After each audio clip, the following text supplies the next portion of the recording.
Sociological theories of religion.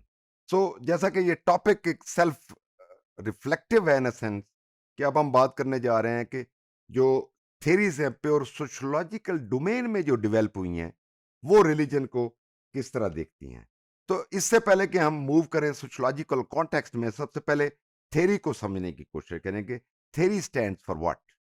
So theory is a supposition और a system of ideas intended to explain something, especially based on general principles, independent of things to be explained.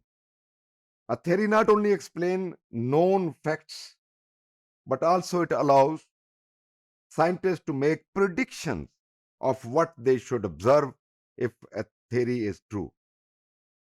Simple आप यूं कह लें कि theory जो है वो उन तमाम प्रिंसिपल्स के ऊपर बेस कर रही होती है जो दो वेरिएबल्स के दरमियान आपको एक रिलेशनशिप जाहिर करती है। थ्योरी एक्सप्लेन करती है फैक्ट्स को और प्रिडिक्ट करती है बुनियादी तौर पे थ्योरी किसी वेरिएबल के दरमियान रिलेशनशिप को। वेरिएबल ए हो, वेरिएबल बी हो, वो ना सिर्फ फैक्ट्स को बताती है, वो उनको एक्सप्लेन भी करती है और आने वाली जो फ्यूचर है उसमें उसकी प्रोडिक्शन भी होती है।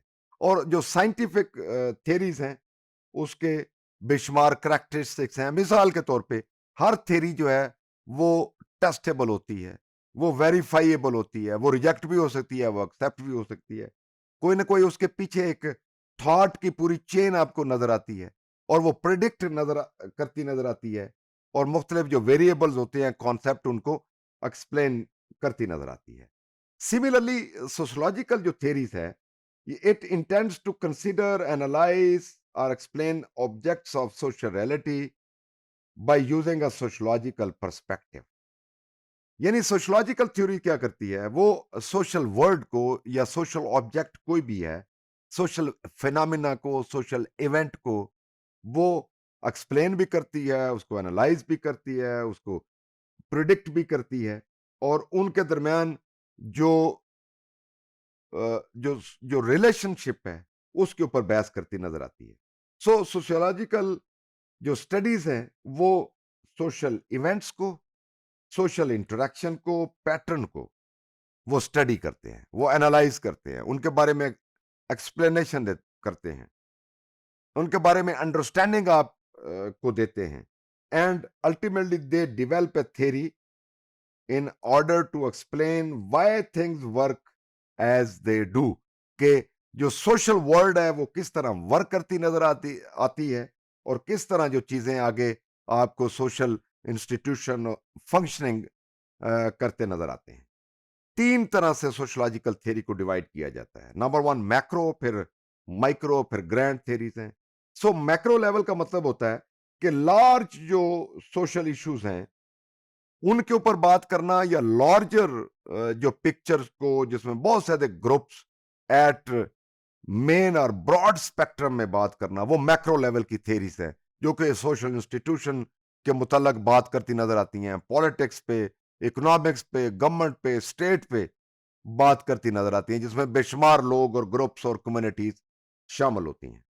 माइक्रो लेवल की सोशलॉजिकल थ्योरीज जो हैं वो ह्यूमन को इंडिविजुअल लेवल पे या फिर छोटे स्मॉल ग्रुप ऑफ पीपल में बहस करती नजर आती हैं, जिसमें इंडिविजुअल का जो ह्यूमन छोटे से छोटा ह्यूमन एक्ट है उसके ऊपर आपको बहस करती नजर आती हैं और इसमें जेस्चर्स और एक ह्यूमन के सिंबल्स, उसकी अप्रोच, सोच और उसके एक्शन के ऊपर बहस करती नजर आती है।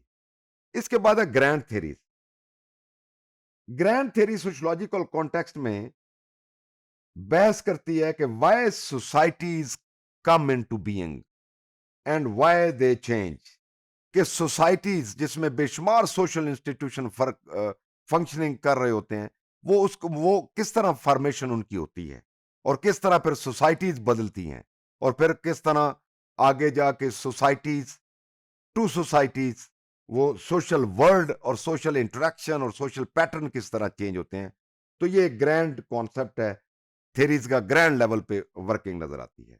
सो हम कह सकते हैं कि जो सोशलॉजिकल थेरीज है वो कॉन्स्टेंटली इवॉल्व हो रही हैं वो कंप्लीट नहीं होगी, ये अनएंडिंग सा प्रोसेस है that will remain with us. और जो क्लासिकल सोशल थ्योरीज हैं वो आज भी, एक ये भी डिबेट है सोशियोलॉजी में कि वो शायद जो क्लासिकल थ्योरीज है जिसमें मार्क्स है, जिसमें वेबर है, जिसमें अगस्त कॉम है, डरखाइम है, शायद इररिलेवेंट होगी। हालांकि ऐसी बात नहीं है। जैसे जैसे वर्ल्ड आगे जाएगी वो थ्योरीज किसी न किसी हवाले से आज भी पर्टिकुलरली आज देखें तो ये सारे क्लासिक जो थेरिस्ट हैं सोशियोलॉजी के, ये कहीं ना कहीं रेलेवेंट हमें नजर आते हैं। इसके बाद हम बात करते हैं कि जो सोशियोलॉजिकल जो थेरी थे उसका बुनियाद कहां से पड़ी। वो पहला बंदा अगस्त कॉम है। इसको वैसे तो कॉमते कहते हैं लेकिन फ्रेंच वर्ड है, चूंकि ये फ्रेंच सोशियोलॉजिस्ट है इसलिए अगस्त कॉम कहते हैं, टी साइलेंट है।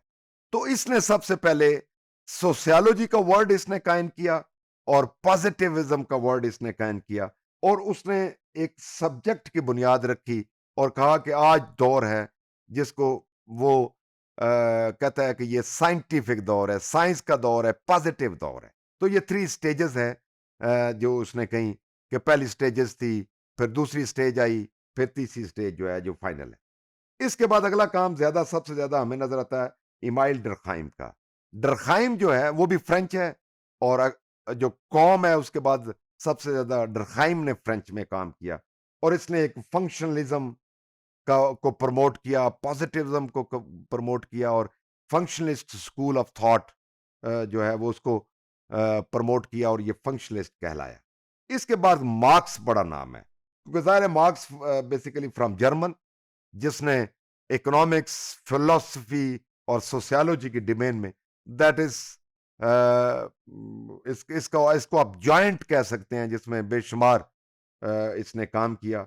लेकिन इसने रिलीजन को कहा कि ये शायद लोगों के लिए एक ओपियम की हैसियत रखता है और ये हिंडर करता है पॉलिटिकल रेवोल्यूशन को।